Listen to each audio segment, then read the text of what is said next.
What's up, tribe? How you guys doing? This is Real Housewives of Atlanta reunion part 3. Go ahead and hit that subscribe button. Hope you like this video. All my social media is in the description. So look, I'm so glad this is the end of this. I don't know what to do with myself. We're gonna run through this thing. We have the whole closet gate. We talk about closet gate, and at the end of the day, I said it then. I'll say it now. Nene had every right to say she didn't want people in her closet. She did not have a right to put her hands on people. And it sounds like it got really bad. They said somebody had to go to the hospital. She choked somebody. Somebody's tooth got chipped. And my biggest problem is she seemed to not have any remorse whatsoever. She didn't care. Her attitude was, I told them not to go in my closet. They went in my closet. And oh well, they get what they get. Whew, that's pretty harsh. And Eva seemed to be the only one that didn't seem to have a problem with it. Was like, oh well, they should have went in her closet. Excuse me. Portia was talking about how she was fearful. They talked about the belt situation. Somebody to pull Portia's belt off. She thinks it was Nene. Nene said it wasn't her. I don't know. It was very chaotic. It sounded like it was a lot. And the thing was, every time they went to Marlo about something, Marlo was so nervous about not saying something that was going to piss Nene off. Everything she said, she was like, well, I didn't do that. I didn't say that. That ain't what happened. I don't remember that. I don't remember saying that. It's on camera. It's on tape. And Candy's thing was, she did say she didn't want us in the closet. I thought she was joking. I didn't know it was that big of a deal. I would have never went in her closet if I knew it was going to be, that serious.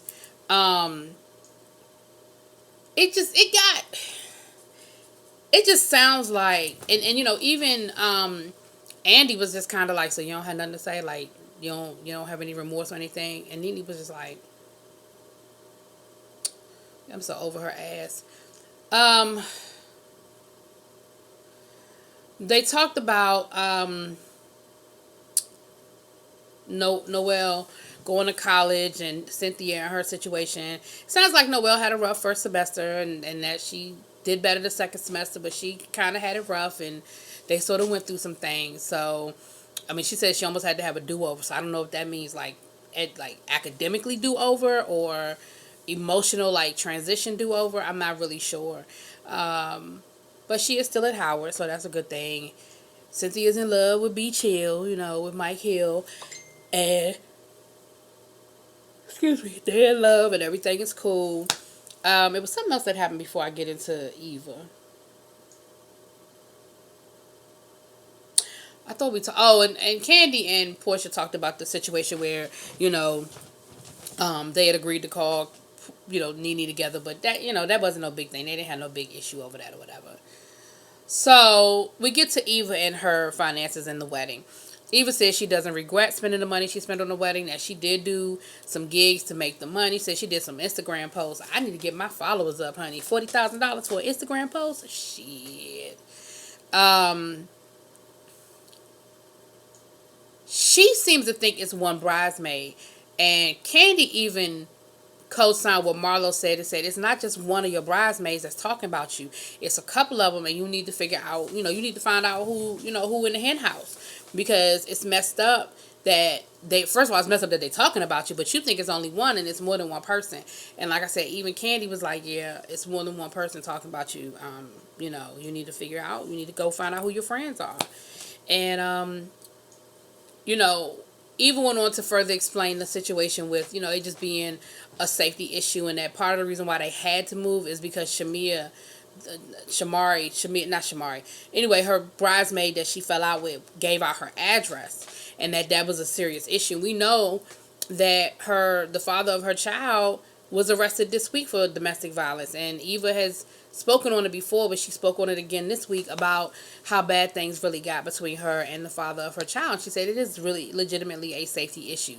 She said, I want to live out of the city. Mike needs to live in the city for political reasons. So we are all over the place. We do have multiple, addresses. It still don't all the way add up, but at the end of the day, I don't think it's as bad as people trying to make it seem. I just think that people have an assumption that somebody is rich just because like Eva's been out there for so long. I think people assume that she's rich, and she's not. Like I said, I think she's comfortable, but I don't think she's rich. Now, it sounds like she spent about almost $300,000 on that wedding. Now, that's ridiculous. But again, her money. She grown. Do what she want to do with it.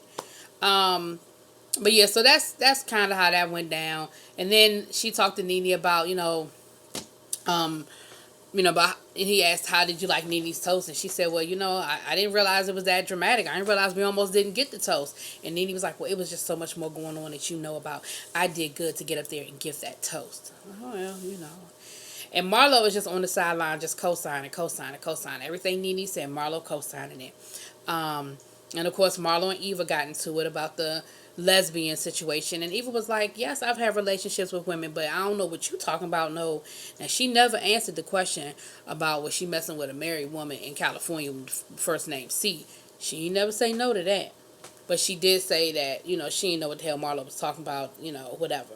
But of course, Marlo kept throwing that out there. Marlo was just being messy. Marlo's just being messy, y'all. What else did we talk about? We spent a lot of time on Eva. Oh, they got into the whole thing about Nene wearing the mic after Eva asked her not to wear the mic. And of course, Nene act like she didn't do nothing wrong. And, did you ask me, did I tell you I wasn't going to wear the mic? Yes, you did. You told her you wasn't going to wear the damn mic. And you shouldn't have wore the mic. Lord, then they talked about the Cynthia Seagram's party with Kenya. Honey, we talked about that shit to death. But I will say this. Cynthia, you do look a little shady. Now, I understand part of it. And I do think that part of it was just, I know Nene going to act a damn fool. So let's just do what we got to do. I invited Kenya. I do think Kenya said I'm not coming.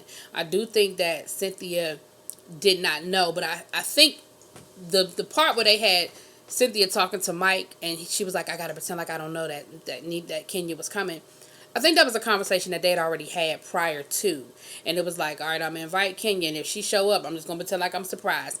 I still don't think it was a setup. I still don't think that they sat down and planned that all out. I think Kenya was legit and said, I ain't showing up on camera because ain't nobody paying me to be on camera. But at the last minute, I think Kenya showed up. And maybe she showed up to be a little messy. Maybe. Who knows? It's Kenya. But I do think that Kenya coming was a last minute thing that she didn't necessarily know about. But what I will say though is by the end of it, Cynthia was like, look, if this what Nene want to end our friendship over, then it is what it is. I'm sick of it. I've been a good friend to Nene. I bent over backwards to try to be friends with Nene. And if this what we're going to fall out over, then let it be what it's going to be.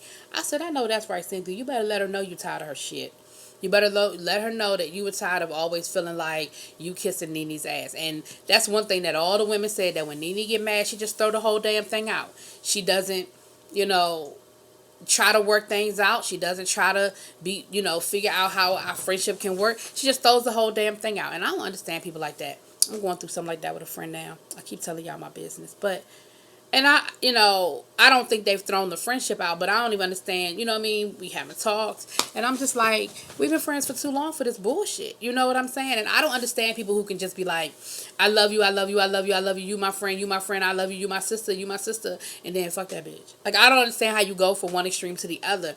Now, she said she felt betrayed, and I can see where she felt like it was some shenanigans going on with the whole party. I get it. But I still feel like outside of the cameras, outside of all this other bullshit, you can sit down. Now, Nene act like Kenya did something horrible to her. Kenya ain't did nothing to you that you haven't done to everybody else. Y'all talk about each other. Y'all shady as shit, And yeah, Kenya is shady. And yeah, Kenya got some shit with her. But at the end of the day, Kenya ain't done nothing to you that you haven't done to her. And then she gonna say, well, I don't think Kenya reached out fast enough when Greg got sick. We keeping a timer on it now? It's a timer to figure out how long it takes to reach out to somebody when you hear something. I mean, she was pregnant. She does have a husband. She does have other things. She did reach out to you. It's not like she didn't reach out at all, but it was like she didn't reach out in the time that you wanted her to reach out, so she's a horrible person. That's bullshit. What else did we talk about? I think that was pretty much the extent of it. I'm so sick of this, y'all. I'm so sick of it. Then they did like a little fortune telling thing, and then they gave a prayer. And I'm gonna say Portia did a really good job of giving that prayer. She did a really, really good job of it. And so overall, we done with season 11. I'm so over it. I don't know who coming back, who not. So many rumors out there, who doing this and who doing that. I guess we'll see next fall, because that's when this will be back, is next fall. Y'all let me know what y'all think. Peace.